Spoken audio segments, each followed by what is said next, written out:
Machine की खटखट लगातार मेरी नींद में खलल डाल रही थी। मैं कभी चारपाई पर एक तरफ करवट बदल रही थी तो कभी दूसरी तरफ करवट ले रही थी, मगर सिलाई मशीन की शोर की आवाज मुझे किसी तौर पर भी चैन लेने नहीं दे रही थी। ऊपर से सूरज सिर पर खड़ा हुआ था और उसकी बढ़ती हुई गर्मी माहौल में शिद्दत बढ़ा रही थी। आहिस्ता आहिस्ता नींद मेरी आंखों से दूर भागती जा रही थी और मैं मुंदी मुंदी आंखें खोलकर आसपास का जायजा लेने लगी। मम्मी रोज की तरह कुर्सी पर बैठी सिलाई मशीन पर झुकी हुई थी। कमजोर निगाह का मोटा सा चश्मा आंखों पर टिका हुआ था जो बार बार फिसलकर नाक पर आ टिकता था और निगाहें मशीन पर जमी थी। यह इस घर का रोज का रूटीन था कि मम्मी सुबह सवेरे ही सिलाई मशीन लेकर बैठ जाती थी और फिर मम्मी होती थी और उनकी सिलाई मशीन होती थी। सिलाई मशीन बहुत पुरानी हो चुकी थी तो उसकी खटखट की आवाज पूरी घर में गूंजा करती थी और रोजाना ही यह आवाज मेरी नींद में खलल डाला करती थी। कभी कभी तो मैं उस आवाज से बहुत तंग आ जाया करती थी। मैं जब भी मम्मी को सुबह सवेरे सिलाई मशीन लेकर बैठने से मना करती तो मम्मी उल्टा मुझ पर ही सवार हो जाती और बहुत बातें सुनाती थी, क्योंकि मैं अक्सर सिलाई मशीन को बुरा भला भी बोल दिया करती थी और यह बात मम्मी को बेहद नागवार गुजरती थी। हमारे घर का चूल्हा ही सिलाई मशीन की वजह से चल रहा था। अगर यह न होती तो हम लोग तो भूख से ही मर जाते और किसी को भी खबर न होती, क्योंकि हम लोग बेहद गरीब थे, इसलिए कोई भी रिश्तेदार हम लोगों से मिलना पसंद नहीं करता था। लेकिन मेरी चाची थी जो अक्सर हमारा हालचाल पूछने घर पर आ जाया करती थी, मगर उनका हमारे घर ज्यादा आना जाना भी उनके पति को पसंद नहीं था, इसलिए वह अक्सर अपने पति से छुपकर हमारे घर आती थी। मेरी चाची मुझसे और मम्मी से बहुत प्यार करती थी, क्योंकि चाची मेरी मम्मी की कजन भी थी। जब भी अक्सर वो हमारे घर आती थी तो यही बात करती थी। उनके माँ बाप यानी मेरे नाना नानी के मरने के बाद मेरी मम्मी ने उन्हें औलाद की तरह पाला था और उनकी शादी भी मम्मी ने ही करवाई थी।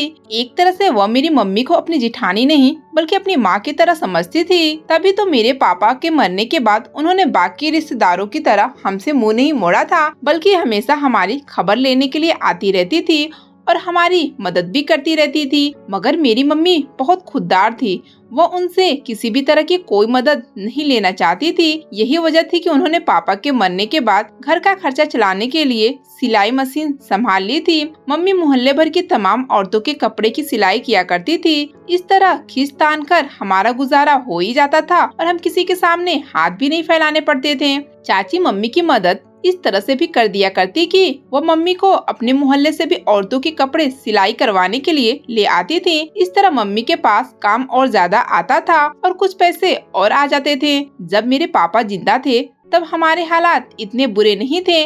पापा कहीं से भी कमा कर ले आते थे और घर का चूल्हा जल जाया करता था। मगर फिर पापा को एक ऐसी बीमारी ने घेरा जिसने देखते ही देखते पापा को दीमक की तरह चाट लिया। पापा दिन पर दिन कमजोर होते जा रहे थे और सेहत गिरती जा रही थी। पहले जो कभी उनकी सेहत बहुत अच्छी हुआ करती थी, अब सिर्फ हड्डियों का ढांचा मालूम होते थे। पापा की हालत देखकर मैं परेशान रहती थी, मगर पापा ने फिर भी इस हालत में कमाना नहीं छोड़ा था। वो अपनी जिम्मेदारी बखूबी पूरी कर रहे थे। आहिस्ता आहिस्ता जब पापा की तबीयत ज्यादा खराब होती गई तो उनकी हिम्मत भी जवाब दे दी गई थी। अब वो बिस्तर से उठने के काबिल भी नहीं रहे थे। मैं उनकी हालत देखकर चुप चुप के आंसू बहाते रहती थी। जिस तरह पापा तकलीफ में इस दुनिया से गए थे, हम उनके लिए बस यही दुआ करते रहते थे कि उनके लिए आसानी हो जाए, क्योंकि उनकी यह हालत देखकर हमारा दिल बहुत दुखता था। और फिर एक दिन जिंदगी ने पापा से मुंह मोड़ लिया और मौत पापा पर मेहरबान हो गई। वह दिन हमारे लिए क़यामत का दिन था। हमारा एकमात्र सहारा इस दुनिया से चला गया था। पापा के जाने के बाद मैं और मम्मी बिल्कुल खाली हाथ रह गए थे। घर में जो भी जमा पूंजी थी वो सब पापा की दवाइयों पर लग चुकी थी। अब हमारे पास घर में फूटी कौड़ी भी नहीं थी। ऐसे में मेरी चाची ने हमारी बहुत मदद की। उन्होंने अपने घर से सिलाई मशीन लाकर मम्मी को दे दी ताकि इस तरह हमारे घर का चूल्हा जलता रहे। एक यह भी वजह थी कि हम लोग चाची की बहुत कदर करते थे, क्योंकि वही एकमात्र रिश्तेदार थी जो बुरे वक्त में हमारे काम आई थी, वरना सारे अपनों ने तो हम लोगों से मुंह मोड़ लिया था। एक दिन चाची खुशी खुशी हमारे घर आईं और मम्मी को बताया कि उन्होंने मेरे लिए एक बहुत अच्छा रिश्ता तलाश किया है। उन्होंने अपने किसी मोहल्ले की सहेली से मेरे रिश्ते का जिक्र किया था, तो उनके उस मोहल्ले की सहेली ने मेरी चाची को एक रिश्ता बताया था। जब चाची ने उस रिश्ते के बारे में सुना तो उन्हें यह रिश्ता ठीक लगा और वो मम्मी से बात करने के लिए आई। मम्मी तो पहले इस इंतजार में बैठी थी कि कहीं से कोई अच्छा रिश्ता आए और वो मेरा बोझ अपने सर से उतार फेंके, क्योंकि जब से पापा इस दुनिया से गए थे मम्मी बहुत कमजोर होकर रह गई थी। वह चाहती थी कि अपनी जिंदगी में ही वह मेरी शादी कर दें और मैं अपने घर की हो जाऊं, ताकि वह सुकून से मर सके। मरने के बाद उनके दिल पर कोई बोझ ना हो, जिस तरह से पापा मेरी शादी का बोझ लिए इस दुनिया से चले गए थे। आखिरी वक्त में वो मम्मी को यही कहते रहे कि काश मेरी आंखों के सामने मेरी बेटी अपनी घर की हो जाती तो मैं सुकून से मर सकता और मेरे दिल पर कोई बोझ न होता। और अब जब चाची रिश्ता ले आई थी तो मम्मी की खुशी का कोई ठिकाना नहीं था। कुछ दिन बाद चाची के साथ लड़के वाले मुझे देखने आए। मम्मी ने कोई लगी लिपटी रखे बगैर उन्हें अपने घर के तमाम हालात से आगाह कर दिया था कि वह कोई इतना ज्यादा दहेज नहीं दे सकती हैं। पापा के मरने के बाद घर से सारी जमा पूंजी खत्म हो गई थी और अब जो कुछ भी वह कमाती थी वो लोगों के कपड़े सीकर गुजारा करती थी। यह सब सुनने के बाद लड़के वालों के माथे पर बल पड़ गए थे।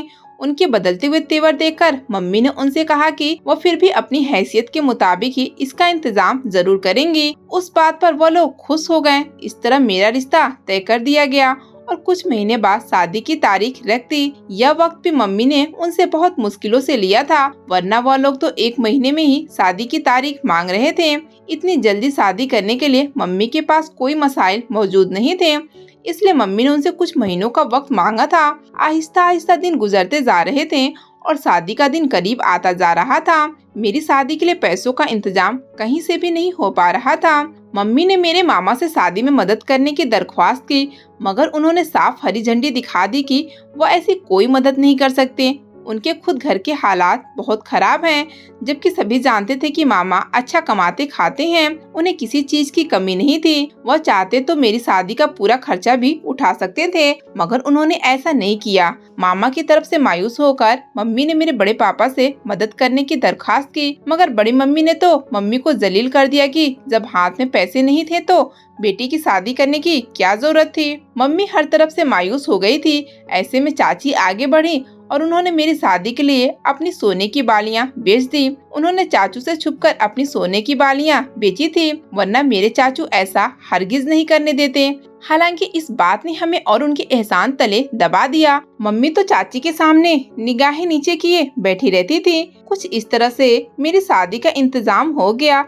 अभी तो शादी में 1 हफ्ता रहा था, इतने में लड़के की बहन हमारे घर आई और उन्होंने हमारे सामने डिमांड रखी कि उन्हें दहेज में मोटरसाइकिल चाहिए। उनकी यह बात सुनकर मेरी मम्मी तो दंग रह गई और चाची के पैरों तले भी जमीन निकल गई।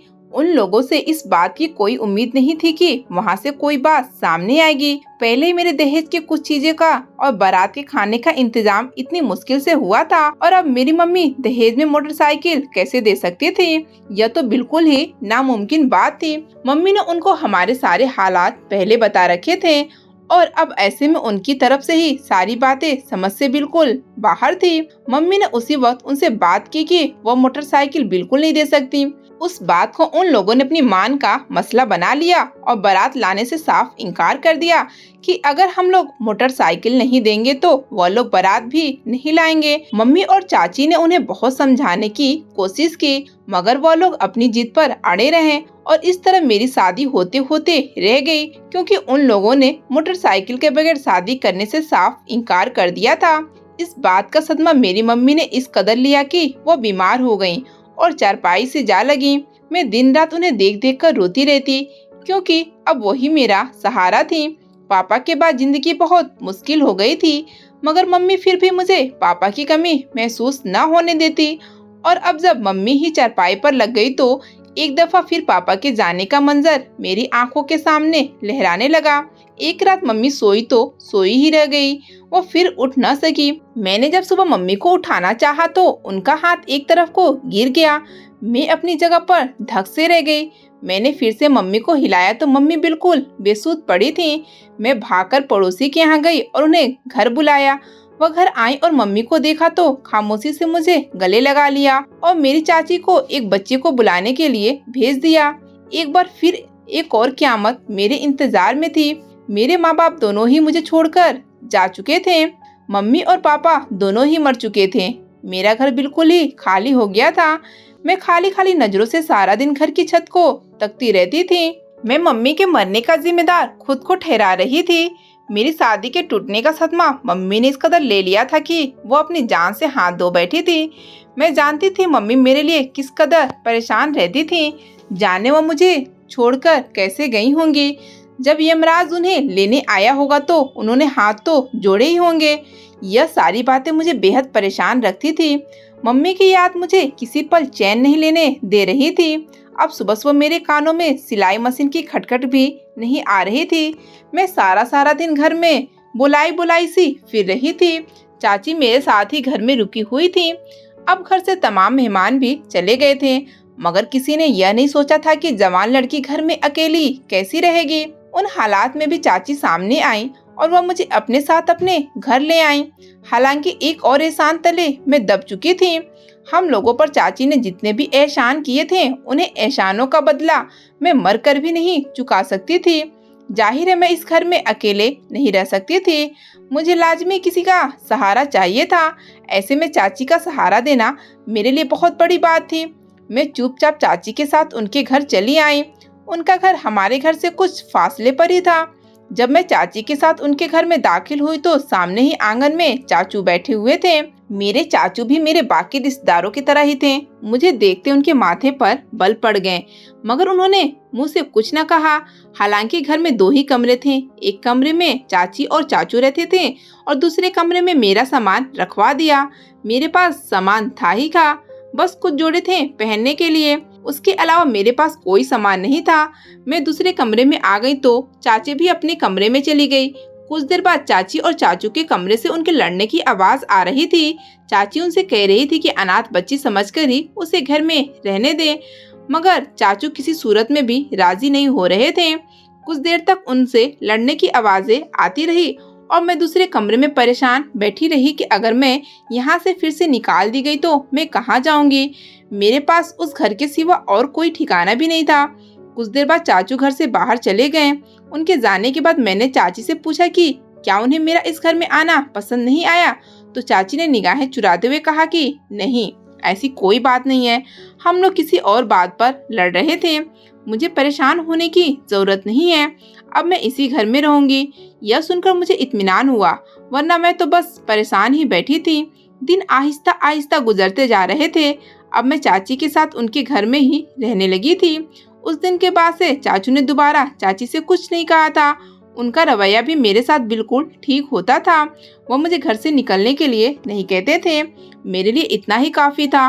मैं अपने घर में हिलकर काम नहीं करती थी। यहाँ पूरे घर की जिम्मेदारी मैंने संभाल ली थी। हालांकि चाची मुझे घर के काम करने से भी मना करती थी और हमेशा काम में लगी रहती थी, मगर मुझे अच्छा नहीं लगता था किसी के घर में रहकर आराम करूं। इसी वजह से मैं अब पूरा दिन घर के कामकाज करती रहती थी। एक रात मैं थक हार कर सो रही थी। मुझे चाची और चाचू के कमरे से लड़ने की आवाज आने लगी। मैं उन आवाजों पर गौर किया तो मुझे उनकी लड़ाई के बीच अपना नाम सुनाई देने लगा। मैं परेशान हो गई कि कहीं चाचू मुझे इस घर से निकालने का तो नहीं कह रहे होंगे। मगर फिर कुछ देर बाद सारी आवाजें आना बंद हो गई। मगर फिर उसके बाद मुझे नींद न आ सकी। बेघर होने का शोर मेरे जहन में पंजे गाड़े बैठा था।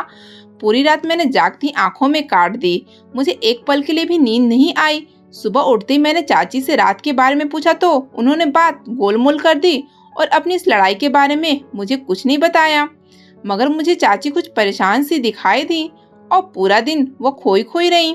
मैं उनसे बात करने के लिए उन्हें आवाजें देती, मगर उन्हें मेरी आवाज भी सुनाई नहीं देती। वो जैसे किसी और ही दुनिया में खोई हुई थी। अब यह हर दूसरे तीसरे दिन का रूटीन हो गया था। चाची और चाचू के लड़ने की आवाजें आती और साथ ही मुझे मेरा नाम भी सुनाई देता, मगर वह किस बात पर लड़ते थे उस बात की समझ मुझे न आ सकी। चाची उन दिनों बेहद परेशान रहने लगी थी। उन्होंने एक रिश्ते वाले से कहकर मेरे लिए रिश्ते की तलाश भी शुरू कर दी थी, मगर कोई भी एक अनाथ लड़की को अपने घर की बहू नहीं बनाना चाहता था और ऊपर से मेरी शादी भी होते होते रह गई थी। उस बात ने भी मेरे दामन पर दाग लगा दिया था। अब जो भी रिश्ता आता सबसे पहले तो वो यही बात सुनकर भाग जाता था। शादी से 1 हफ्ता पहले मेरी शादी टूट चुकी थी। उस बात ने मुझे कहीं का न छोड़ा था। चाची पहले ही दमा की मरीज थी और अब उन्हें खांसी भी रहने लगी थी। मैं चाची को आराम करवाने की हर मुमकिन कोशिश करती और ख्याल भी बहुत रखने लगी। मैं नहीं चाहती थी जिस तरह मेरे माँ बाप मुझे छोड़कर गए हैं, मेरी चाची भी मुझे छोड़कर चली जाएं। माँ के मरने के बाद चाची ने मुझे माँ की कमी बिल्कुल भी महसूस नहीं होने दी थी। वह मेरा एक माँ की तरह ही ख्याल रखती थी और मुझसे अपनी औलाद की तरह ही पेश आती थी। हालांकि उनकी कोई औलाद नहीं थी, वो बचपन से ही मुझे अपनी बेटी की तरह मोहब्बत करती थी और मैं भी उन्हें अपनी माँ की जगह समझती थी। मगर वक्त को जाने क्या मंजूर था, चाची की तबीयत बिगड़ती ही जा रही थी। मेरे आंखों के सामने मेरे माँ बाप इस दुनिया से चले गए। अब चाची को खोने का दुख मैं नहीं उठा सकती थी। अब चाची हर वक्त बीमार रहने लगी थी और वह हर वक्त यही कहती रहती कि मेरे मरने के बाद यहाँ से भाग जाना, इस घर में नहीं रहना। मुझे चाची की यह बात बहुत अजीब लगती, मगर खराब तबीयत की वजह से मैं उनसे ज्यादा सवाल नहीं कर सकती थी और खामोशी से उनकी बातों के जवाब में सर हिला दिया करती थी। हालांकि चाचू का रवैया मेरे साथ बिल्कुल ठीक था, मगर जाने ऐसी कौन सी बात थी जिसे चाची को हर वक्त धड़का लगा रहता था। वो जैसे मुझसे बहुत कुछ कहना चाहती थी मगर कुछ कह भी नहीं सकती थी। बस यह कहती रहती थी कि मैं उनके मरने के बाद इस घर से फौरन चली जाऊं और हरगिज भी यहाँ न रुकूं।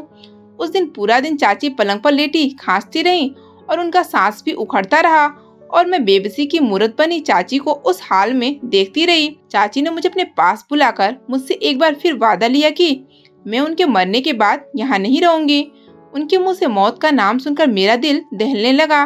मैं अब अपनी जिंदगी में इतना बड़ा सदमा बर्दाश्त नहीं कर सकती थी, मगर किस्मत पर कब किसका जोर चला है। मैं अभी अपनी किस्मत के सामने बिल्कुल ही बेबस थी और मेरी आंखों के सामने चाची ने दम तोड़ दिया। एक बार फिर एक और क़यामत मुझ पर टूटी, मगर मैं हर बार की तरह जिंदा रही। मेरे सारे रिश्ते एक एक करके इस दुनिया से विदा हो गए थे, मगर मैं जिंदा थी। उस वक्त शिद्दत से मैंने अपनी मौत की दुआ मांगी थी। हालांकि चाची के अंतिम संस्कार के बाद मैं सोच रही थी कि मुझे इस घर में रहना चाहिए या नहीं, मगर मैं कोई फैसला नहीं कर पा रही थी कि मुझे क्या करना चाहिए। अगर मैं उस घर से निकल जाऊं तो कहाँ जाऊंगी? इस भरी दुनिया में तो अब मेरा कोई भी नहीं रहा था। मामा कुछ लम्हों के लिए चाची के अंतिम संस्कार के वक्त आए थे, मुझसे बात किए बगैर ही चले गए। उन्होंने यह तक न पूछा कि मैं इस घर में कैसे रहूंगी। चाची की अर्थी सामने रखी थी और औरतें बातें कर रही थी कि एक हफ्ता पहले शादी टूट गई, जरूर इसमें कोई ऐब होगा। जब एक हफ्ता पहले लड़कों वालों ने बारात लाने से इनकार कर दिया, फिर उसकी माँ भी मर गई और अब अपनी चाची को भी खा गई। यह लड़की ही मनहूस है, जिस घर में जाएगी वहाँ मनहूसियत ही फैलाएगी। उन सब औरतों की बातें सुनकर मेरा दिल छलनी हो रहा था।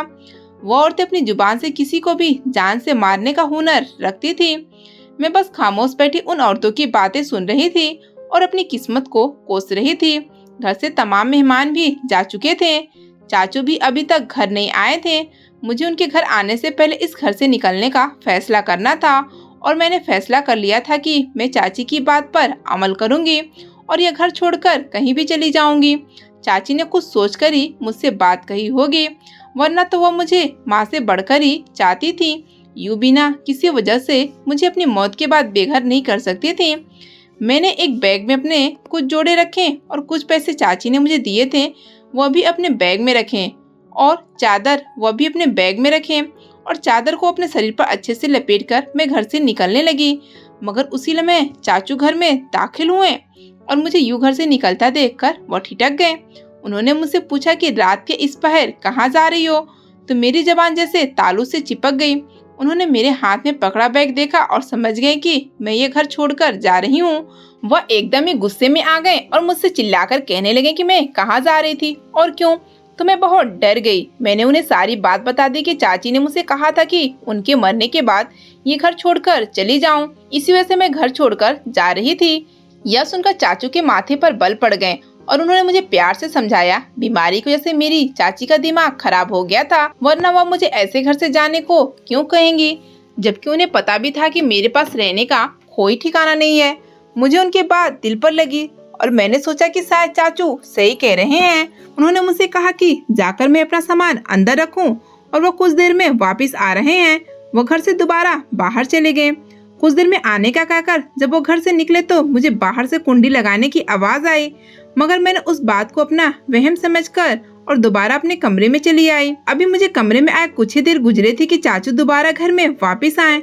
मैं कमरे में बैठी चाची को याद कर रही थी तो मुझे बाहर से कुछ आदमियों की बातें करने की आवाज आने लगी। मुझे लगा कुछ लोग चाची के मरने की खबर सुनकर आए होंगे, इसी वजह से मैं अंदर ही बैठी रही थी। कुछ देर बाद चाचू कमरे में आए और उन्होंने मुझे मेहमानों के लिए चाय बनाने को कहा। मैं खामोशी से उठकर चाय बनाने किचन में चली गई और जब चाय लेकर मेहमानों के सामने आई तो वहाँ 2 आदमी बैठे हुए थे। मैं उन लोगों के सामने चाय लेकर जाकर रखी तो उन आदमियों ने गहरी नजरों से मेरा जायजा लिया। मैं दोबारा कमरे की तरफ जाने लगी तो उनमें से एक आदमी मेरे चाचू से कहने लगा कि तुम तो लड़की के बहुत कम पैसे ले रहे हो। मैं यह बात सुनकर अपनी जगह ठिठक कर रह गई और बेयकीन नजरों से अपनी चाचू की तरफ देखा। मुझे अपने कानों पर यकीन नहीं आया कि मैं क्या सुन चुकी हूँ। चाचू ने मुझे जब वहाँ खड़ा देखा तो मुझसे कहा कि मैं जल्दी से अपना बैग लेकर आ जाऊँ। इस तरह वह बात कर रहे थे जैसे कोई बहुत मामूली बात हो। उस लम्हे मुझे सारी हकीकत समझ में आई कि क्यों चाची मुझे घर से जाने को कहती रही और मैं बेवकूफ अपनी चाचू की बातों में आ गई और अब वो मुझे दूसरे आदमियों के हाथों बेच रहे थे। मुझे अपने इर्द गिर्द जमीन घूमती हुई महसूस हुई। जब मुझे चाचू ने अपनी जगह पूतपना देखा तो उन आदमियों से कहा कि वह मुझे ले जा सकते हैं।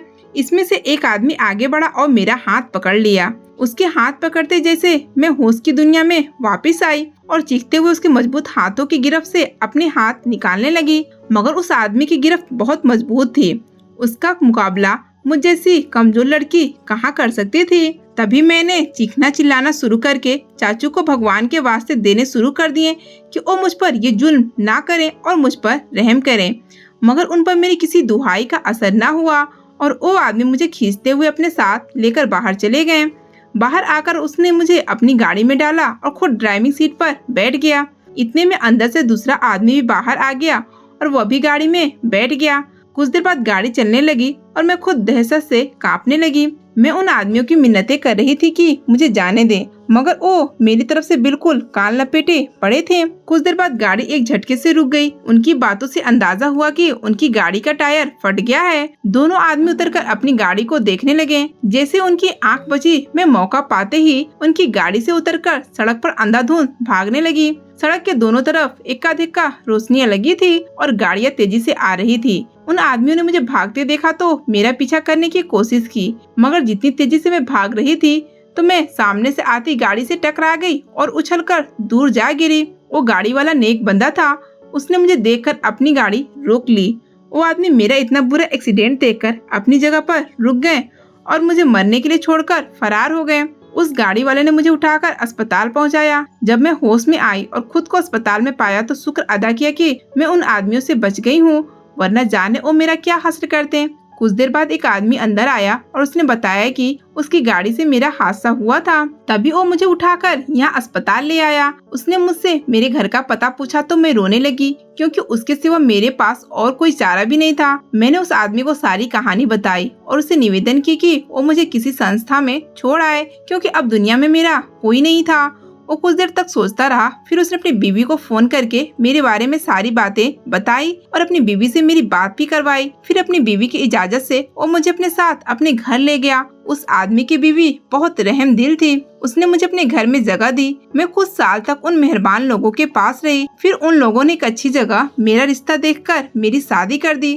शादी से पहले मैंने अपने होने वाले पति को अपने बारे में सारी हकीकत बता दी थी कि ताकि शादी के बाद कोई परेशानी ना हो। उन्होंने मुझे मेरी हकीकत के साथ दिल से कबूल किया। आज मैं अपने घर में सुकून की जिंदगी बसर कर रही हूँ। मुझे अक्सर अपने माँ बाप और चाची बहुत याद आते हैं। अगर आपको हमारी कहानी पसंद आई हो तो वीडियो को लाइक करें। चैनल पर नए हैं तो चैनल को सब्सक्राइब करें, ताकि हमारी आने वाली हर मजेदार कहानी आपको वक्त पर मिलती रहे।